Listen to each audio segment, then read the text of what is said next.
তেওঁলোকৰ প্ৰতিশ্ৰুতি কেৱল প্ৰতিশ্ৰুতি হৈ ৰ'ল। আমাৰ পথ আজি পৰ্যন্ত নিৰ্মাণ কৰা নহ'ল। গতিকে আমি আজি ৰাজহুৱা সভাৰ জৰিয়তে আজি আমি অসম চৰকাৰে হওক বা বিভাগীয় কৰ্তৃপক্ষই হওক, স্থানীয় বিধায়কে হওক, তেওঁলোকক আমি সম্পূৰ্ণৰূপে বৰ্জন কৰিছোঁ।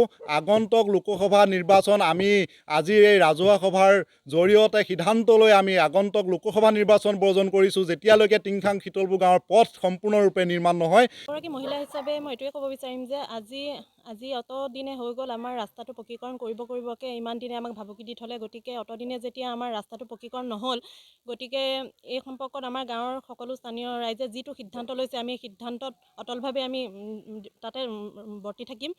আৰু এই আমি নিৰ্বাচন বৰ্জনৰ সময়ছোৱাত আমাৰ এই গাঁওখনত কোনো ধৰণৰ ৰাজনৈতিক নেতা পালি নেতাৰ প্ৰৱেশ সম্পূৰ্ণৰূপে নিষিদ্ধ কৰা হৈছে। আৰু সকলো মহিলাই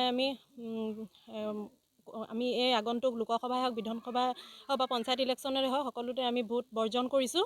আৰু আমি অসম চৰকাৰৰ বিভাগীয় কৰ্তৃপক্ষৰ লগতে স্থানীয় বিধায়কক আমি সকীয়াই দিব বিচাৰিছোঁ যে তেওঁলোকে কেৱল ৰাজনৈতিক স্বাৰ্থত তেওঁলোকে ৰাজনৈতিক অধিকাৰ সাব্যস্ত কৰিব গৈ তেওঁলোকে এখন গাঁৱক সম্পূৰ্ণৰূপে তেওঁলোকে অৱহেলা কৰি আহিছে। আৰু তেওঁলোকে এই অৱহেলাৰ ফলশ্ৰুতিত তেওঁলোকে আজি পৰ্যন্ত আমাক কেৱল মাহীয়াৰ দৃষ্টিৰে চাই, আমাক কেৱল এটা টুপি পিন্ধাই আছে। এই ৰাস্তাটো নোহোৱা দুখতে আমাৰ স্কুলৰ ল'ৰা ছোৱালীয়ে হওক বা বেমাৰী হওক, আমাৰ অহা যোৱা কৰিবলৈ বহুতখিনি আমি অসুবিধাৰ সন্মুখীন কৰিবলগীয়া হৈছে। গতিকে এইখিনিতে আমাৰ এটাই ক'বলগীয়া যে অনুৰোধ কৰা হৈছে যে আমাৰ এই ৰাস্তাটো যাতে অতি সোনকালে আমাক পকীকৰণ কৰি দিয়ে। আৰু যেতিয়ালৈকে তেওঁলোকে কোনো ধৰণৰ দায়িত্ব নলয়, তেতিয়ালৈকে আমিও ভোট বৰ্জন কৰিছোঁ বুলি সকলোৱে আমি প্ৰতিশ্ৰুতি দিছোঁ।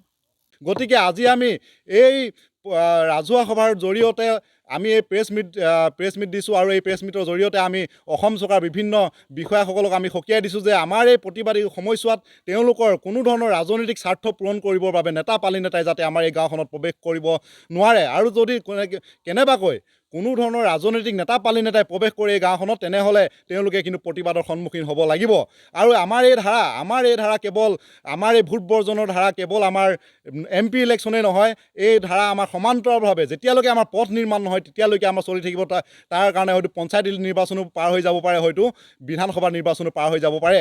আৰু আমি ঘোষণা কৰিছোঁ যে যিদিনাখন লোকসভাৰ নিৰ্বাচন হ'ব, আগন্তুক মে' মাহতে লোকসভা নিৰ্বাচন হ'ব, যিদিনাখন নিৰ্বাচনৰ দিন ঘোষণা কৰিব, সেইদিনাখনে আমি নিৰ্বাচন হোৱাৰ দিনাখন আমাৰ গাঁৱৰ ৰাইজে আমি প্ৰতিবাদ সাব্যস্ত কৰিম। আমি অৱস্থান ধৰ্মঘট কৰি আমি চৰকাৰৰ বিৰুদ্ধে আমি গৰজি উঠিম। তাৰ কাৰণে কিন্তু আমাৰ কোনো দুখ নাথাকিব। সম্পূৰ্ণৰূপে ইয়াৰ বাবে দোষী হ'ব অসম চৰকাৰ, স্থানীয় বিধায়ক, লগতে PWD ডিপাৰ্টমেণ্ট। গতিকে আমি আৰু আগন্তুক সময়ছোৱাত আমি গাঁৱৰ যিসকল ৰাজনৈতিক নেতা পালি নেতা আছে তেওঁলোককো আমি অনুৰোধ কৰিছোঁ, তেওঁলোকেও যাতে ৰাজনৈতিক যি দল সংগঠনৰ কাম কাজ, সেই কাম কাজসমূহৰ পৰা তেওঁলোকেও যাতে বিৰত থাকে।